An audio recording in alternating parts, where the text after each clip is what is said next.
लीजिए कि दो रेखाओं के शीर्षाभिमुख कोण बराबर होते हैं। तो आइए देखते हैं कि दो रेखाएं हमारे पास हों तो उनके शीर्षाभिमुख कोण कैसे बराबर होते हैं। तो सबसे पहले क्या करना है, हमें जो दिया है उसको लिखेंगे। लिखे क्या, उसका चित्र बनाइए। देखो एक रेखा हमने बना ली, ये इसका नाम रख दिया ए और बी रख दिया। दूसरी रेखा हमने बना ली, इसका नाम हमने लिख दिया सी और क्या रख दिया डी। इसका नाम क्या रख दिया, ओ रख दिया। जहां पर ये प्रतिच्छेद कर रही है उसका नाम बन गया ओ। कह रहा है दो रेखाओं के शीर्षाभिमुख कोण आपस में बराबर होते हैं। शीर्षाभिमुख कोण का मतलब होता है आमने सामने के कोण। एओडी जो कोण है वो किसके, सीओबी कोण के बराबर होना चाहिए। ये बात हमको सिद्ध करनी है। क्या सिद्ध करना है, कोण एओडी जो है वो कोण बीओसी के बराबर है।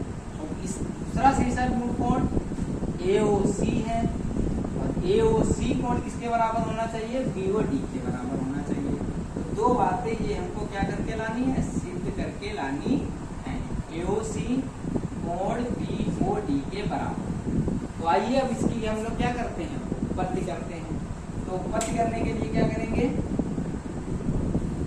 उत्पत्ति करने के लिए हम क्या करेंगे, देखेंगे कि एक रेखा लेंगे, किरण लेंगे। कौन सी किरण, ओए किरण लेंगे। कौन सी किरण, ओए किरण। किरण ओए, रेखा किस पर, देखो ओए किरण जो है रेखा सीओडी पर खड़ी है। ये सीओडी पर खड़ी है। जब ये रेखा खड़ी है तो ये एक रेखिक युग्म बना रही है। कैसा युग्म बना रही है, रेखिक युग्म। रेखिक युग्म क्या होता है, रेखिक युग्म होता है अगर हमारे पास कोई एक रेखा है, सीधी रेखा, उस पर अगर कोई भी कोण बना ले तो उसको हम लोग क्या कहते हैं, रेखिक युग्म। दोनों कोणों का अगर हम जोड़ करें, इनका और इनका 180 अंश के बराबर हो जाए।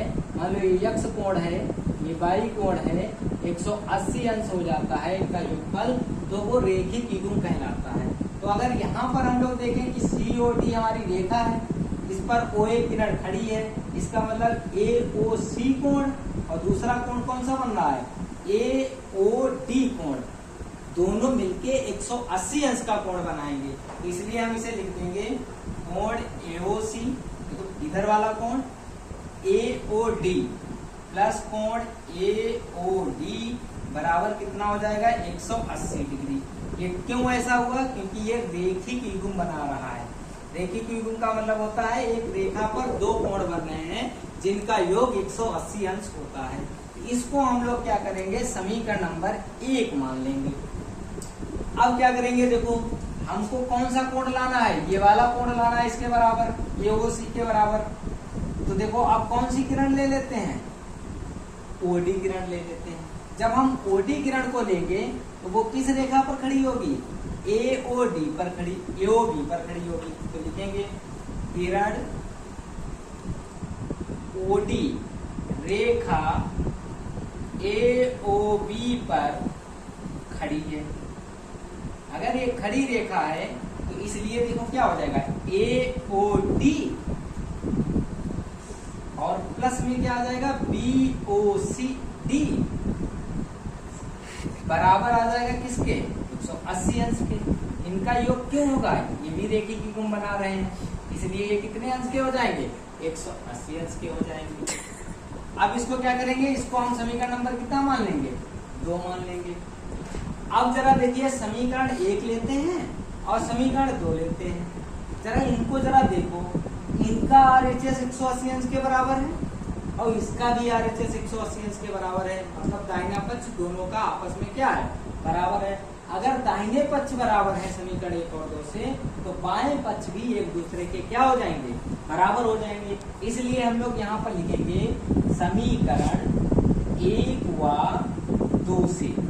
जब 1 व 2 को लेंगे तो ये हमारा हो जाएगा एओसी प्लस कोण एओडी बराबर हो जाएगा कोण एओडी प्लस कोण बीओडी। अब जरा ध्यान दो, ये एओडी है और ये भी एओडी है, ये दोनों आपस में क्या हो जाएंगे, कट जाएंगे, बराबर में लिखे हैं, तो हमारा क्या बचेगा, AOC बराबर हो जाएगा BOD।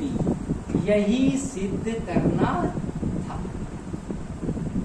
तो इससे सिद्ध हो गया कि शीर्षाभिमुख कोण क्या होंगे, आपस में बराबर होंगे। AOC BOD के बराबर, ये सिद्ध हो गया है। इसी तरीके से आपको क्या करना है,